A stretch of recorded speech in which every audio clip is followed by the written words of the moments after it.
Welcome to Prime Life. We call it Retirement 2.0. Leave each episode with tips and new ideas to help you navigate retirement in our new age. It's your time. Make it count. This podcast is for educational purposes only. It is not intended as medical, investment, or financial advice. We do not sponsor or endorse any of the individuals, companies, products, or services featured on this podcast. Any statements or opinions expressed are of the individual who makes them. We hope you enjoy the episode. Hi, and welcome to another episode of the Prime Life Podcast. Happy New Year. Joseph, it's great to see you. You've been away. Now you're back. How are you? I'm good. I'm back. Happy New Year. I know we're recording this early January, so exciting for the 2024. It has to be better than 2023 and looking forward. I am not going to disagree with you, but I also hear we have an amazing guest that you are going to introduce.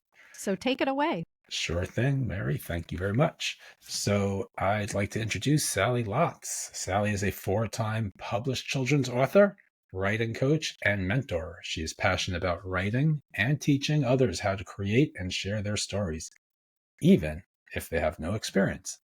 Welcome to the show, Sally. Tell us a little bit more about yourself and how you help people.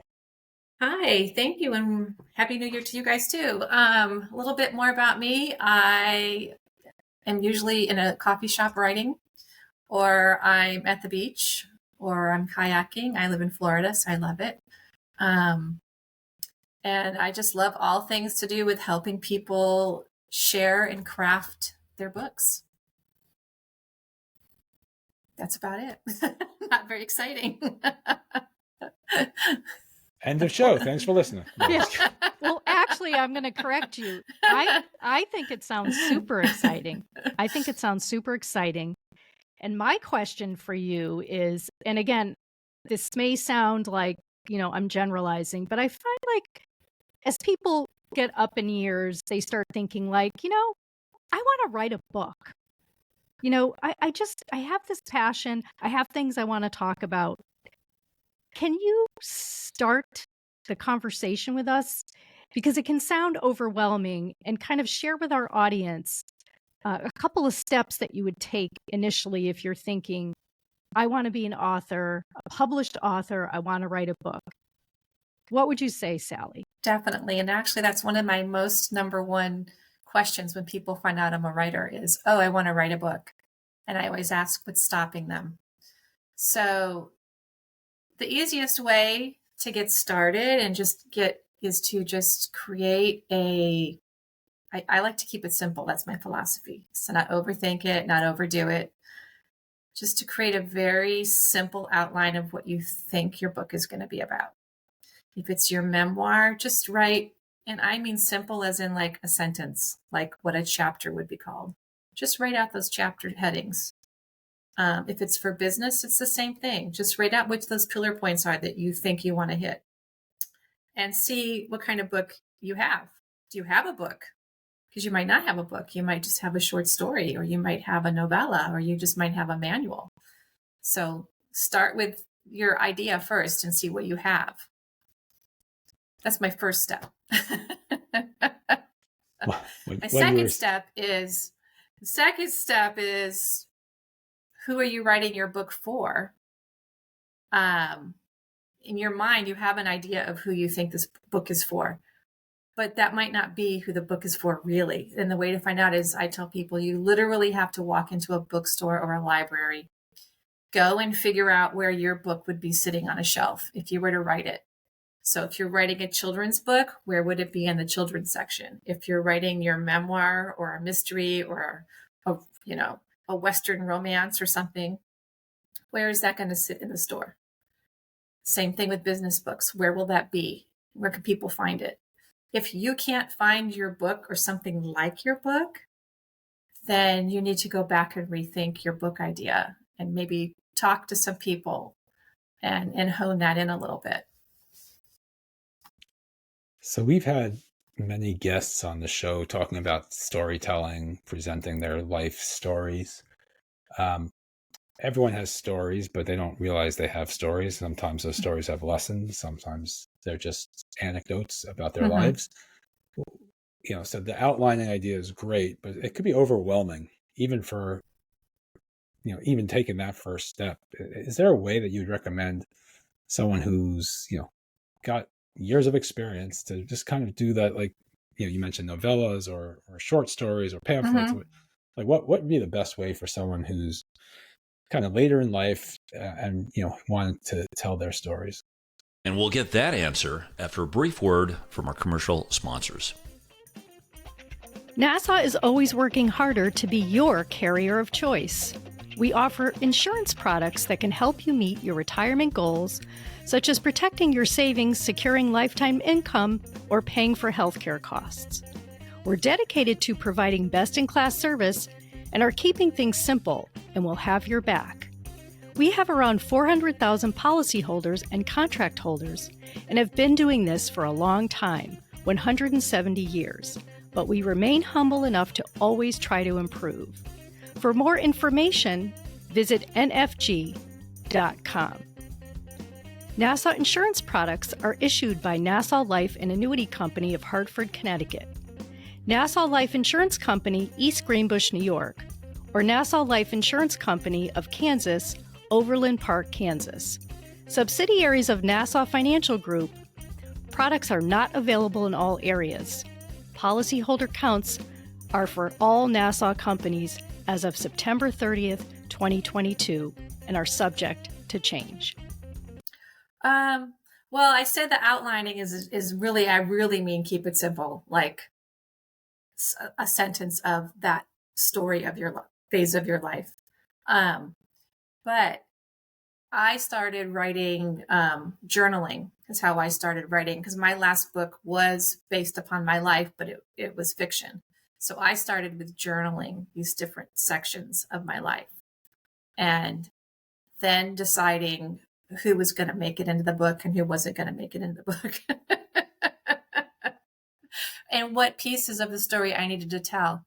And actually getting into that process, things popped up that I had long forgotten about, but were very important to my story. And even sharing it with other people, they recalled things that I had forgotten. And even the life lessons, came to life as I was sharing with my friends. My friends actually had some really good input. They didn't even know me at that times in my life, what I was writing about, but they had questions and they asked me things. And so that I would say journaling and find some really good writing people to work with some critique partners or some other writers to work with.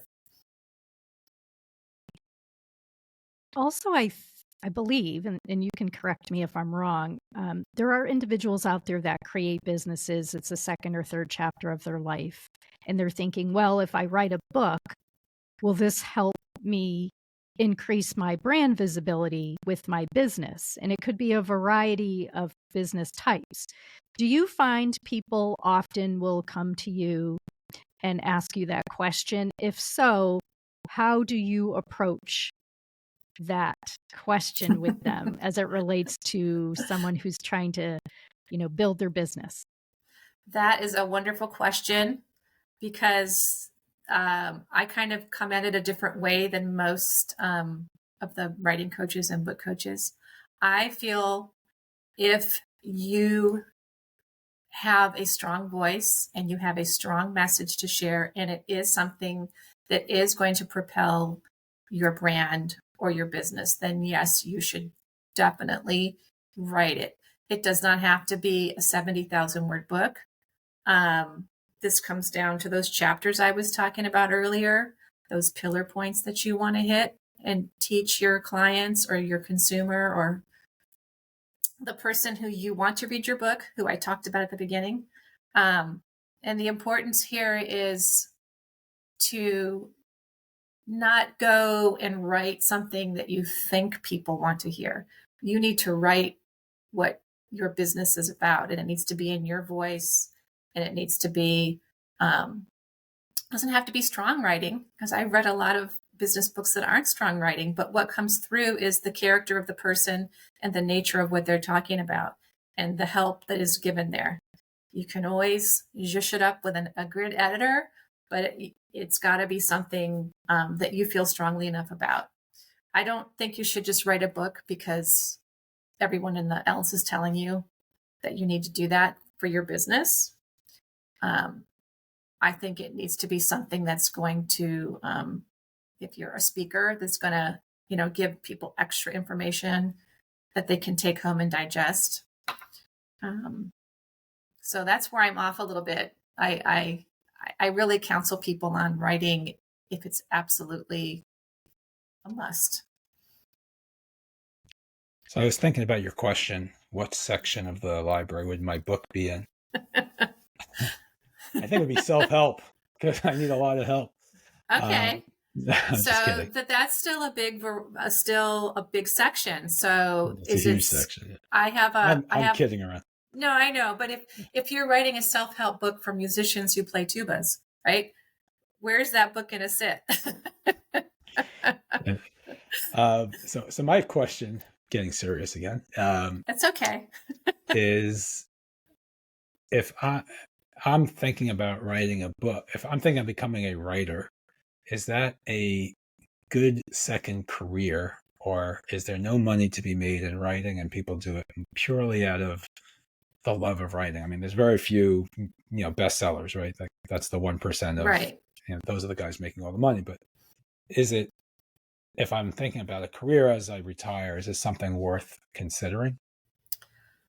Good question. It is an art. It's an art form. And we all know that artists are not paid. However, there is money to be made. If you just write one book, you probably won't make a lot of money unless you're that 1% and somebody finds you and all of a sudden you're famous. Like the guy who wrote The Alchemist. Nobody knew who he was until somebody found his book in a bookstore. And then he was famous. And then we have that book, the Shades, 50 Shades of Grey. Who was that guy? So you never know. But I encourage people I'm working with to write because you have a story or you have something you are so compelled to share that you need to share it. Don't go into it for writing for the entire world, for the audience. Write it for your specific group that you want to speak to, and organically it will be found. And don't go into it for the money. So in a roundabout way, no, you don't make a lot of money writing. So Sally, do you work with individuals that want to write a book and find a publisher versus individuals that decide they will self-publish? And maybe you can talk a little bit about that. And the reason, and I've known people who have done both. Mm-hmm. And so I would be curious to hear a little bit about that. Many years ago, my son actually wrote a book with his former history teacher, who actually recently passed away, unfortunately, at a very young age. But they self-published the book, and it's about 1980s movies. That was their passion. Yeah. And the graphics are amazing because a friend of his did it who knows him really well. And it just, so anyway, not to talk about me, but kind of talk a little bit about the two options and maybe pros and cons of both and how that all fits together. Well, there's actually 3 options. So we have, I don't call it self, I call it indie publishing, where you do it yourself. And if someone does that process, I highly encourage them to get their book professionally edited, proofread. That's line edited. There's 4 different types of editing. I encourage that. I encourage book formatting and cover design. And then there's small house hybrid publishers who will take your book on and you pay them and they will do all that for you and publish for you. And then there's traditional publishing where they actually pay you money for your book. And that is the way I encourage most people to go first. It's a little bit tougher, but it's also one of the best ways to get your book in front of people, especially if you're writing for children like I do. But that's when I'm talking to people for the first time, I really dive in to see what their book is about and what kind of writing they have, and how they are as a writer. And together we figure out what's the best way. Because 99.9% of the people come to me, they say, I just want to publish my book and put it on Amazon. And because they don't understand the publishing industry. And there's so many choices, but there's also a lot of scams out there. So you have to be very aware. And I think that's, something I enjoy helping my clients with, is discovering that path and mentoring people. Hold the phone. You're saying there's scams on the internet? Yes. As soon as you put a Google search in looking for how do I publish my book, you are going to get all of these emails. They're going to tell you that your writing is wonderful and that they want to represent you. Only if you would just send them $5,000, then they'll publish your book for you. Sounds like a bargain. And then they'll keep asking for money. Yeah. But especially remember what I especially said when you're about not they going to make pay any you money. to do your book? Right. Yeah. Well, I didn't say you won't make any money. You will make money. But people want to be told right away how good they are. And so they latch onto that right away. And that's why I mentor people and I look at their writing and I actually, may suggest an editor. I may suggest their writing isn't strong enough to be traditionally published, and independently publishing is a whole different world. So it sounds like, writing the book is the first hurdle, right? You got to do the work. Then you publish it in one of the various ways you just described. Mm-hmm. I'm a marketing guy, as everyone knows. How much work do you have to do on the marketing side to get that book out there, right? It's not, if you write it, people will read it, right? It's not the field of dreams here. No. So talk a little bit about that. That's where the different types of publishing come in. If you are traditionally published, the marketing is done by the publisher. You have to do some, but it's very minimal. If you're doing this traditionally or yourself, you have to market your book. It's not just going to appear on bookstore shelves. Bookstores aren't going to see your book because it's on Amazon. They don't go there. So you have to push your book into bookstores. You have to push your book into libraries. You have to push your book into the readers. And there's different ways to do it, whether you're a speaker and you're selling directly to your people who are coming to hear you speak, whether you're buying online ads and selling it through Facebook, Instagram, TikTok, whatever your mode is.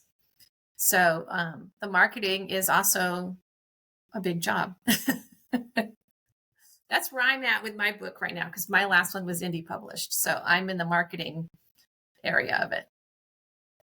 I would love to know what you have found, because marketing is a big deal. I mean, let's be honest about that. So what have you found, Sally, so far in your career to be the greatest challenge?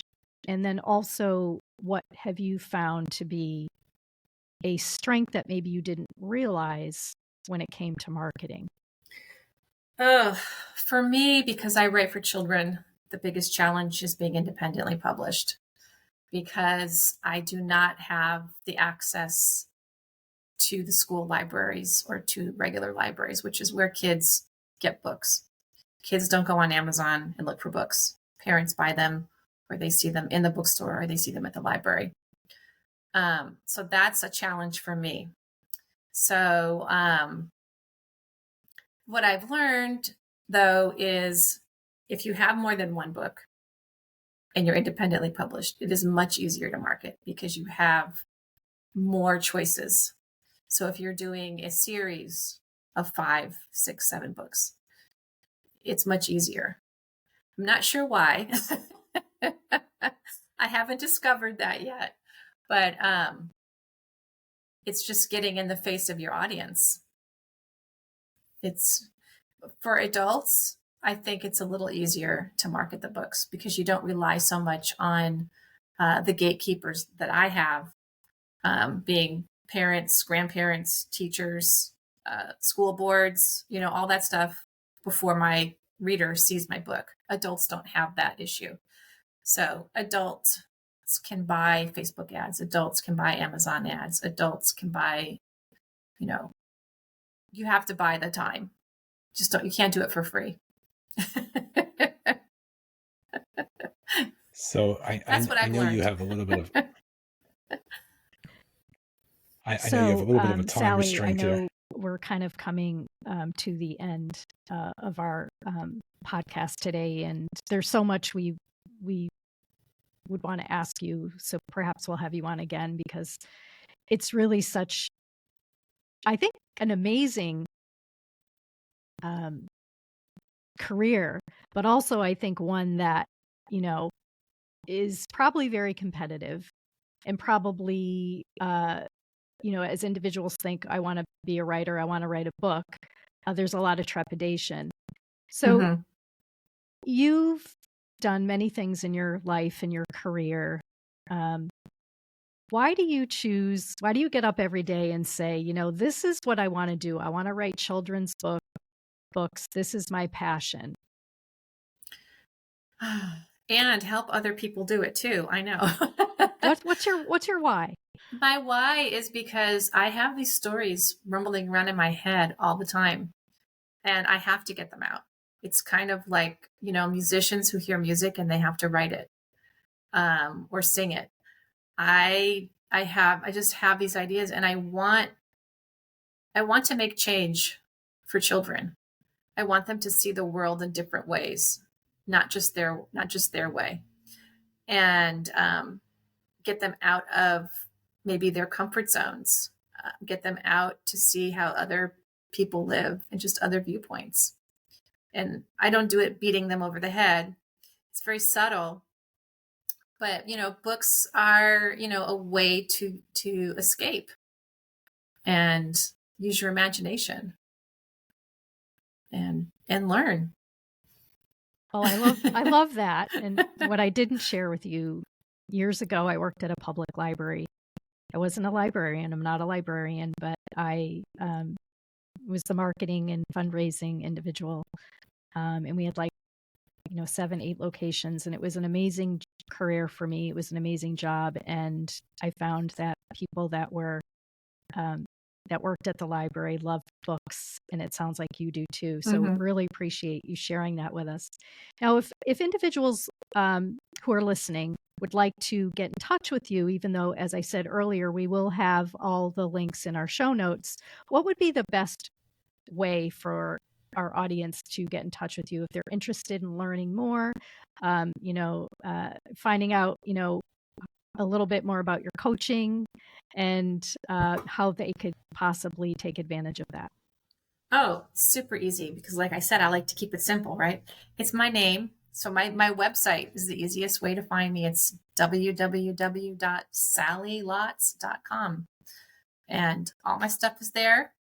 Easy to find. So again, Sally, thank you so much for joining us this week. We've had a wonderful conversation. Didn't get into as much as we wanted because of the amount of time, but I'm sure we can explore that next time. For all of our listeners, we appreciate you listening to our Prime Life podcast.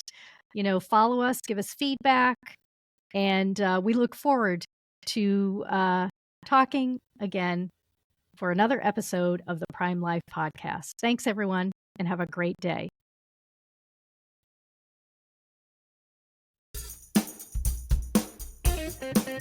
Remember to subscribe to the Prime Life podcast anywhere you find podcasts. You can find all of our episodes, contact information, and more on our website, primelifepodcast.com. Stay connected with us. Follow us on LinkedIn, Instagram, Facebook, and TikTok.